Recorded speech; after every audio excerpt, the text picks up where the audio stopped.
어린이날인 어제부터 오늘 새벽까지 쏟아진 폭우로 부산 경남에서도 피해가 잇따랐습니다.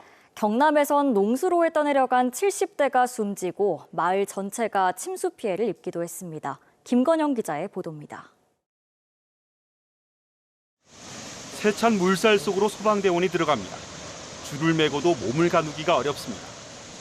어제 오후 농수로에 빠져 실종된 한 70대 주민 A씨 수색 현장입니다. A씨는 실종 12시간여 만에 숨진 채 발견됐습니다. 어둠 속 마을에 물이 차올라 접근이 어렵습니다. 미처 빠져나오지 못한 차량들도 곳곳에 눈에 띕니다.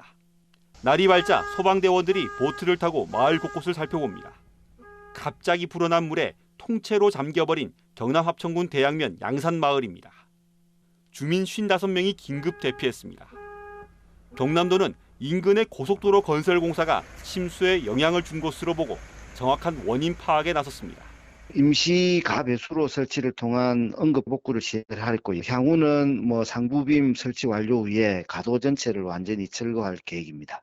장맛비보다 더한 때 아닌 5월 폭우가 부산 경남에 쏟아졌습니다. 남해와 하동엔 무려 200mm가 넘는 강수량이 기록됐습니다. 다른 대부분 지역에도 100mm 안팎의 비가 내렸습니다. 강풍까지 함께 불면서 부산 경남 소방본부엔 80여 건의 피해 신고가 접수됐습니다.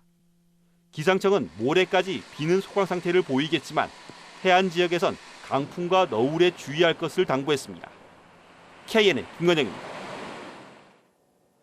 방위사업청이 KF-21용 국산 장거리 공대공 미사일 개발에 나서기로 했습니다. 항공무장 국산화를 통해 KF-21 수출에도 큰 도움이 될 걸로 기대됩니다. 이태훈 기자가 취재했습니다. KF-21의 공대공 미사일에는 유럽산 미티어가 장착될 예정입니다. 세계 최고 수준의 미사일로 마하 4.5의 속도로 200km 거리 밖의 적을 공격할 수 있습니다. 방사청은 미티어를 대체할 국산 장거리 공대공 미사일 개발에 나설 계획입니다. 오는 2038년까지 1조 5천여억 원이 투입될 예정입니다. 안정적인 미사일 공급은 물론 KF-21의 수출 경쟁력도 크게 향상될 것으로 기대됩니다. 또 2030년대에는 공대함과 공대지 미사일을, 2040년대에는 극초음속 미사일과 레이저 무기 개발을 목표로 하고 있습니다. 지상에서 발사하는 미사일 발사 체계는 모두 보유하고 있지만 이제 공대공을 비롯한 공대함, 공대지 미사일 개발에는 우리가 상대적으로 다소 미진한 부분이 있었는데 굉장히 중요한 의미라 말씀드릴 수 있겠습니다. 최근 KF-21은 비행 중 저온이나 결빙 등 극한의 환경에서도 제대로 작동하는지 평가하는 시험을 성공적으로 마쳤습니다. 여기다 수백 개의 적을 동시 추적 탐지할 수 있는 A4 레이더와 연동한 공대공 미사일 발사 시험도 예정돼 있습니다. 방사청은 이르면 오는 6월 카이와 KF-21 20대 양산 계약을 맺고 2028년까지 40대를 전력화할 계획입니다. KNN 이태훈입니다. 요즘 아이 낳으면 산후조리원을 안 가는 산모가 없죠. 비싼 곳은 2주에 1,000만 원도 훌쩍 넘다 보니 공공에서 운영하는 산후조리원이 인기인데요. 하지만 부산에는 공공 산후조리원이 한 곳도 없습니다. 보도에 조진욱 기자입니다. 몸조리부터 아이 기르는 교육까지 산모들에게 산후조리원은 이젠 필수 코스입니다. 실제로 산모의 80% 이상이 산후조리원을 이용했다는 통계도 있을 정도인데 천정부지로 치솟는 가격이 부담입니다. 2주 동안 가격이 최소 수백만 원으로 비싼 곳은 1,000만 원도 훌쩍 넘습니다. 정부의 출생지원금이 늘면 덩달아 가격도 뛰면서 부산은 최근 5년 동안 37%나 올랐습니다. 어떻게 보면은 한 달 생활비일 수도 있으니까 선택할 때 고민을 하게 되죠. 돈이 계속해서 올라가니까 크게 지원금을 받아도 못 느끼죠. 높은 가격에 민간조리원의 반값 수준인 공공산후조리원이 인기지만 부산엔 한 곳도 없습니다. 서울 송파와 경기 여주, 경남 밀양 등 전국 20곳에 들어선 것과 대조적입니다. 설립하는 데만 해도 최소 이제 100억, 그리고 운영비만 하더라도 연간 한 20억 정도 이렇게 이제 비용이 드는 걸로. 노인과 바다로 불리는 부산은 합계 출산율 0.31명, 전국 꼴찌구가 있을 정도로 아이 울음소리가 적은 지역입니다. 시설 투자가 힘들다면 민간조리원 연계 지원 같은 과감한 투자가 필요하다는 지적입니다. 저출생 관련 예산이 어마어마합니다. 그런데도 불구하고 실질적으로 산모들이 필요로 하는 그런 예산은 정말 턱없이 부족하다고 할 수 있겠습니다. 이런 기본적인 것부터 해결을 해야지 출산율이 그나마. 아이 낳고 키우기 좋은 부산이란 슬로건만이 아닌 피부에 와닿는 산모 배려 정책이 절실해 보입니다. KNN 조진욱입니다. 봄 기운이 완연한 요즘 눈송이처럼 하얀 꽃을 피우는 밀양 위양지의 이팝나무가 개화를 시작했습니다. 한 폭의 그림 같은 풍경이 상춘객들의 마음을 사로잡고 있습니다. 김동환 기자가 보도합니다.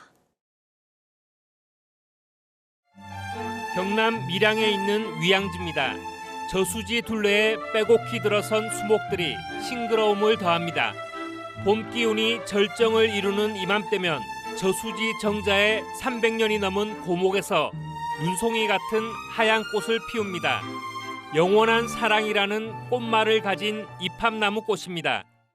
나무가 없을 때도 정자가 되게 이쁘다는 생각을 했었거든요. 근데 이제 나무가 있으니까 더 정자가 더 살아나는 것 같고, 매년 이맘때쯤에는 한 번쯤 와도 되게 좋은 곳인 것 같아요. 거울같이 맑은 수면에 비친 새하얀 이팝나무 꽃과 정자가 일품입니다. 신라시대에 만들어진 저수지인 위양지는 5개의 섬을 품고 있습니다. 영남루 야경과 표충사 사계 등과 함께 밀양 8경으로 손꼽히는 경승지입니다. 신라시대 때 농업용수 공급을 위해서 나라에서 만든 저수지라 해서 위양지, 백성을 위한다, 양민을 위한다라는 뜻을 담고 있답니다. 밀양시는 천혜의 자연을 관광 자원으로 활용하는 방안을 찾고 있습니다. 포토존에서 촬영한 인생샷을 SNS에 남기면 기념품을 받을 수 있는 이벤트를 진행하고 있습니다. 즐길 거리가 있어야 된다고 생각을 해서 그렇게 준비를 했습니다. 밀양을 SNS 쪽에서 홍보할 수 있는 그런 계기 마련 차원에서도 그렇게 진행을 하고 있습니다. 이달 초 개화를 시작한 밀양 위양지의 이팝나무 꽃은 열흘가량 수려한 자태를 뽐낼 것으로 보입니다. KNN 김동환입니다. 어제 열린 프로농구 챔피언 결정전에서 부산 KCC가 수원 KT를 완파하고 우승컵을 거머쥐었습니다. 2000년대 이후 부산 프로구단 가운데 우승팀이 한 곳도 없었는데 KCC가 20년 넘는 부산 스포츠 팬들의 우승 갈증을 해소한 겁니다. 이 소식은 최혁규 기자가 취재했습니다. 농구 팬들이 부산 KCC의 간판 스타 허웅의 이름을 외칩니다.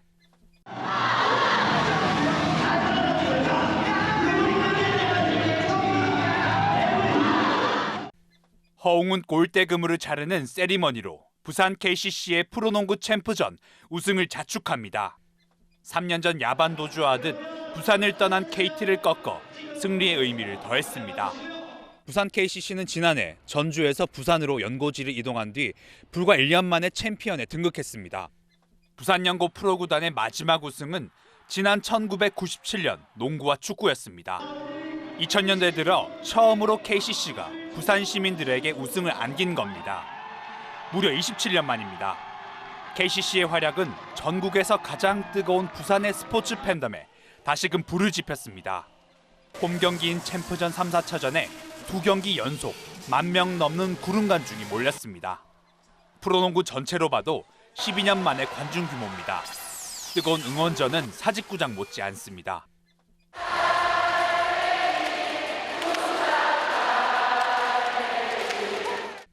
우승에 목말라 하던 야구 팬들 가운데서도 KCC를 응원하는 팬들이 부쩍 늘었습니다. 롯데 자이언트 엄청 응원하고 그때 승리할 때를 잊지 못하거든요. 근데 그 이후로 계속 성적이 안 좋아서 그랬는데 마지막에 이렇게 우승하게 돼가지고 부산 시민으로서도 너무너무 감격스럽기도 하고. 뜨거운 팬덤을 제대로 담아내지 못한 채 실망만을 안기던 다른 부산의 프로구단들에게 KCC의 우승이 자극이 될 수 있을지 기대됩니다. KNN 최혁규입니다. 어린이날 연휴 마지막 날 기초생활수급자가 자신보다 어려운 어린이를 걱정하는 작은 기부를 했습니다. 자신의 첫째 아이가 장애인이라고 밝힌 익명의 기부자는 오늘 낮 부산 덕천지구대 앞에 폐지를 팔아 모은 돈 3만 원과 옷, 과자 등이 담긴 박스를 두고 사라졌습니다. 해당 인물은 지난해 동구 목욕탕 폭발 사고 때를 비롯해 2년 전부터 모두 8차례 기부를 이어온 것으로 알려졌습니다. 오늘 아침 6시쯤 부산 식만동의 한 돼지 축사에서 불이 나 30분 만에 꺼졌습니다.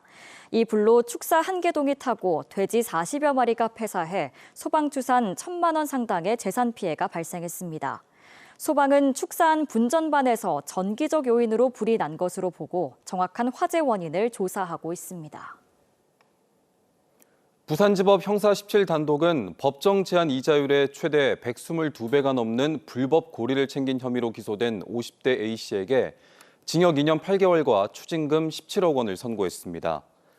A씨는 지난 2021년 8월부터 2년여 동안 금융권을 이용하기 힘든 취약계층을 상대로 수수료와 선이자를 공제하고 돈을 빌려는 수법으로 모두 5천여 차례에 걸쳐 56억 원의 이자를 받아 챙긴 사실이 인정됐습니다. A씨가 적용한 이자율은 최소 1,600%에서 최대 2,400%에 달했습니다. 유니콘의 탄생을 꿈꾸는 지역 스타트업계에 희소식이 잇따르고 있습니다. 지역 약사들이 만든 건강기능식품 스타트업인 영농은 영국 파이낸셜 타임즈가 매년 발표하는 올해 아시아태평양 500대 고성장 기업 가운데 전체 37위, 국내 12위에 선정됐다고 밝혔습니다. 또 고등어 가공업체인 나라수산은 국내 고등어 전문업체 가운데서는 처음으로 미국 식품의약국에 등록을 마치면서 수출길에 청신호가 켜졌습니다.